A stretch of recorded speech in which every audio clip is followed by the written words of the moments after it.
बिस्मिल्लाहिर्रहमानिर्रहीम।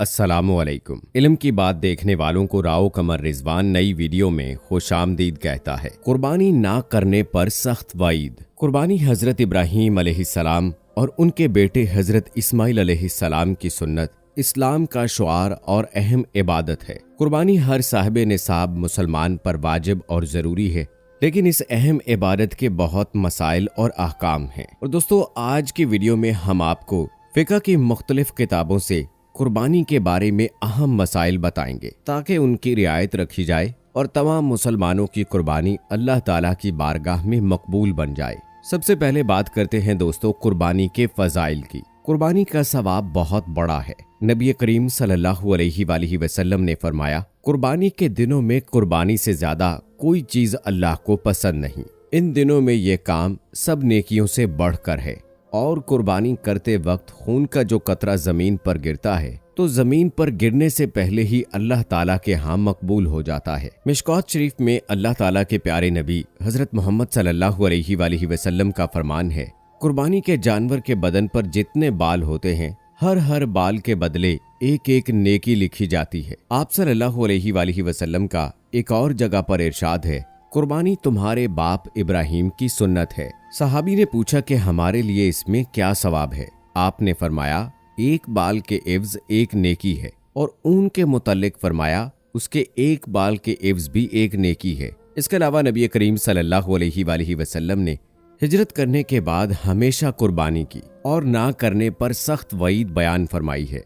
चुनाचे नबी करीम सल्लल्लाहु अलैहि वसल्लम का फरमान है कि जो शख्स कुर्बानी ना करे वो हमारी ईदगाह की जानिब भी ना आए। और आइए दोस्तों, अब बात करते हैं कुर्बानी की शराइत और उसके अरकान के हवाले से। कुर्बानी के वाजिब होने की 3 शराइत हैं: मुसलमान होना, मुकीम होना और इतना निसाब का मालिक होना जिसकी वजह से कुर्बानी का वजूद लाजिम हो जाए, यानी उसके पास रहायशी मकान, खाने पीने का सामान, इस्तेमाल के कपड़ों और रोजाना दीगर चीजों के इस्तेमाल के अलावा 52.5 तोले चांदी के मुकाबले में नकद रुपया, माल तजारत या दीगर सामान हो तो उस पर कुर्बानी वाजिब होगी। उस पर साल का गुजरना जरूरी नहीं है। और कुर्बानी का रुकन उस जानवर का ज़िबह करना जिसका जवाज शरीयत से साबित हो। वो औरत जिसके पास 1 या 2 तोले सोना और चांदी या नकद रुपया वगैरह हो तो उस पर भी कुर्बानी वाजिब होगी। इस हवाले से मुफ्ती हजरात की जानिब जो है वो जरूर रुजू किया जाना चाहिए। और आइए अब बात करते हैं कुर्बानी के वक्त के बारे में। कुर्बानी की इबादत सिर्फ 3 दिन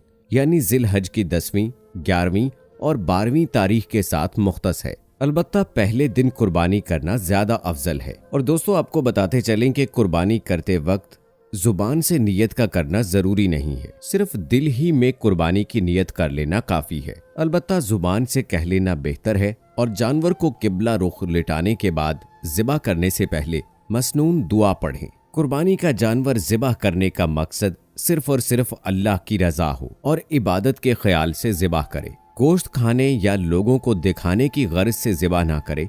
कुर्बानी को अपने हाथ से ज़िबा करना ज्यादा अफजल है। अगर खुद ज़िबा ना करना जानता हो तो किसी और से ज़िबा करा ले, लेकिन ज़िबा के वक्त जानवर के सामने खड़ा रहे और बिस्मिल्लाह अल्लाहु अकबर की तलकीन करता रहे ताकि ज़िबा करने वाला गलती ना करे। जानवर को किबला रुख लेटाकर ज़िबा करने वाला खुद भी किबला रुख होकर मसनून दुआ पढ़ ले, फिर अल्लाह का नाम लेकर शरई तरीके के मुताबिक हलकूम यानी सांस की नाली और खून की रगें काट दे। लेकिन इस बात का ख्याल करे कि गर्दन को पूरा काट कर अलग ना करे और ना ही हराम मगज तक काटा जाए, बल्कि हलकूम सांस की नाली और उसके अतराफ की 2 रगें काट दे। ज़िबह करते वक्त इस बात का पूरा एहतमाम किया जाए कि जानवर को कम से कम तकलीफ हो। नबी करीम सल्लल्लाहु अलैहि वसल्लम का फरमान है, ज़िबह करने से पहले छुरी तेज की जाए, एक जानवर को दूसरे जानवर के सामने ज़िबह ना किया जाए और हलकूम वगैरह पूरा काटा जाए ताकि रूह निकलने में आसानी और सहूलत हो, और जानवर के सामने छुरी भी तेज ना करे। और आइए दोस्तों, अब बात करते हैं कि कुर्बानी किन जानवरों की जायज है। बकरी, बकरा, मेंढा, भेड़, दुम्बा, गाय, भैंस, भैंसा, ऊंट और ऊंटनी की कुर्बानी दुरुस्त है। उनके अलावा किसी और जानवर की कुर्बानी दुरुस्त नहीं। गाय, ऊंट, भैंस अगर 7 आदमी शरीक होकर कुर्बानी करें तो दुरुस्त है, मगर जरूरी है कि किसी का हिस्सा 7वें हिस्से से कम ना हो। और ये जरूरी है कि सबकी नीयत कुर्बानी की हो, सिर्फ गोश्त खाने के लिए हिस्सा रखना मकसूद ना हो। अगर एक आदमी की नीयत भी सही ना हो तो किसी की भी कुर्बानी दुरुस्त ना होगी। बकरी बकरा 1 साल का होना जरूरी है। भेड़ और दुम्बा अगर इतना फरबा और तैयार हो कि देखने में साल भर का मालूम हो तो भी जायज है। गाय भैंस या बैल 2 साल का, जबकि ऊंट 5 साल का होना जरूरी है। इन उम्रों से कम उम्र के जानवर कुर्बानी के लिए जायज नहीं। अगर जानवरों का फरोख्त करने वाला जानवर की उम्र पूरी बताता है और जाहिरी हालत में ऐसा नहीं लगता तो उस पर एतमाद करना जायज है। जब किसी जानवर की उम्र पूरी होने का यकीन हो जाए तो उसकी कुर्बानी करना दुरुस्त, वरना नहीं। और अगर जानवर देखने में पूरी उम्र का मालूम होता है मगर यकीन के साथ मालूम है कि इसकी उम्र अभी पूरी नहीं हुई तो उसकी कुर्बानी दुरुस्त नहीं। दुम्बा और भेड़ इस हुक्म से मुस्तस्ना है। उनके बारे में पहले बता चुके हैं कि अगर उनकी सेहत बहुत अच्छी है तो वो 6 माह के भी कुर्बान किए जा सकते हैं। याद रहे कि जानवर के दांतों को देखकर फैसला करने में जल्दी ना करें, उम्र का लिहाज करें। जिस जानवर के सींग पैदाइशी तौर पर ना हो या कोई बीच में से टूट गया हो उसकी कुर्बानी दुरुस्त है। हाँ, सींग जड़ से उखड़ गया जिसका के असर दिमाग पर होना लाजिम है तो उसकी कुर्बानी दुरुस्त नहीं। जो जानवर अंधा या काना हो या उसकी आंख की 1/3 रोशनी जाती रही है या एक कान 1 या 1/3 से ज्यादा कट गया हो तो उसकी कुर्बानी करना दुरुस्त नहीं। जो जानवर इतना लंगड़ा हो कि सिर्फ 3 पांव से चलता है, चौथा पांव जमीन पर रखता ही नहीं या रखता हो मगर उस पर चल नहीं सकता तो उसकी कुर्बानी दुरुस्त नहीं। और अगर चलने में चौथे पांव का सहारा तो लेता है मगर लंगड़ा कर चलता है तो उसकी कुर्बानी दुरुस्त है। अगर जानवर इतना दुबला हो कि उसकी हड्डियों में गूदा ना रहा हो तो उसकी कुर्बानी दुरुस्त नहीं। अगर इतना दुबला ना हो तो कुर्बानी दुरुस्त है। जानवर जितना ज्यादा मोटा और फरबा हो उसी कदर कुर्बानी अच्छी है। जिस जानवर की 1/3 से ज्यादा दुम वगैरह कटी हुई हो उसकी कुर्बानी जायज नहीं। जिस जानवर के दांत बिल्कुल ना हो या ज्यादातर ना हो तो उसकी कुर्बानी जायज नहीं। खस्सी जानवर की कुर्बानी जायज बल्कि अफजल है। जिस जानवर के पैदाइशी तौर पर कान ना हो उसकी कुर्बानी दुरुस्त नहीं। अलबत्ता अगर कान हो मगर छोटे हों तो उसकी कुर्बानी जायज है। अगर किसी जानवर को खारिश हो और उस खारिश का असर सिर्फ जिल्द तक हो तो उसकी कुर्बानी करना दुरुस्त है। और अगर खारिश का असर गोश्त तक पहुंच गया है और वो उसकी वजह से लागर और दुबला हो गया है तो उसकी कुर्बानी दुरुस्त नहीं।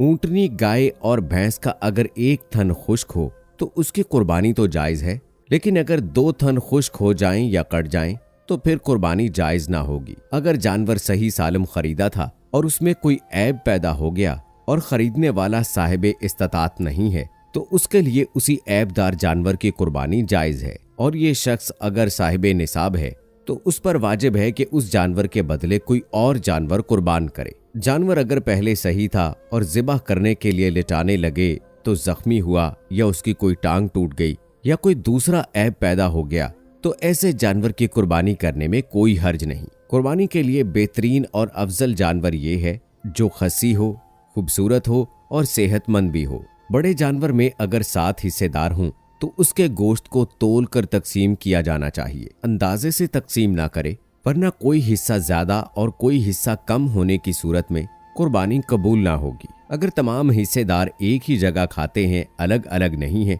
तो इस सूरत में गोश्त तोल कर तकसीम करने की जरूरत नहीं। अगर एक जानवर में कई आदमी शरीक हैं और गोश्त को आपस में तकसीम नहीं करते बल्कि यकजा ही फुकरा और अहबाब में तकसीम करते हैं या खाना पकाकर खिलाना चाहते हैं तो भी जायज है। और अगर तकसीम करेंगे तो उसमें बराबरी जरूरी होगी। बेहतर यह है कि कुर्बानी के गोश्त के 3 हिस्से किए जाएं। एक हिस्सा अपने अहलो अयाल के लिए, एक हिस्सा अपने अजीजो अकारब के लिए और एक हिस्सा फुकरा और मसाकीन में तकसीम करे। और जिसका अहलो अयाल ज्यादा हो तो वो तमाम गोश्त खुद भी रख सकता है। लेकिन गोश्त बांटने का अच्छा तरीका ये है कि अपने खर्च के मुवाफिक निकाल कर बाकी अजीज और फुकरा में तकसीम कर दिया जाए। और उन लोगों का ख्याल खसूसियत के साथ ज्यादा रखना चाहिए जो वुसअत और इस्तात ना होने की वजह से कुर्बानी नहीं कर सके। और ये जो आजकल अदला बदली होती है कि यहाँ से गोश्त हमारे यहाँ आया, उसके यहाँ हम भी पहुँचा देंगे वरना नहीं देंगे, गरीबों और हाजतमंदों पर नजर नहीं होती, जिनकी कुर्बानी होती भी है उनके यहाँ भी गोश्त भिजवाया जाता है, तो ये बिल्कुल खिलाफे अक्ल है। मुर्दे की तरफ से कुर्बानी करना जायज और अफजल है, लेकिन अगर किसी मरने वाले ने कुर्बानी की तलकीन की हो तो ऐसी सूरत में तमाम गोश्त सदका करना जायज है। और दोस्तों, आखिर में अल्लाह ताला से दुआ है कि अल्लाह ताला हम तमाम मुसलमानों को कुर्बानी सही तरीके से करने की हिम्मत दे, तमाम असूलों की पाबंदी करने की तौफीक अता फरमाए, ताकि उसका हमें सही से अजर मिल सके। आमीन सुम्मा आमीन। इसी के साथ दोस्तों, मुझे अगली वीडियो तक इजाजत दीजिए। फी अमानिल्लाह।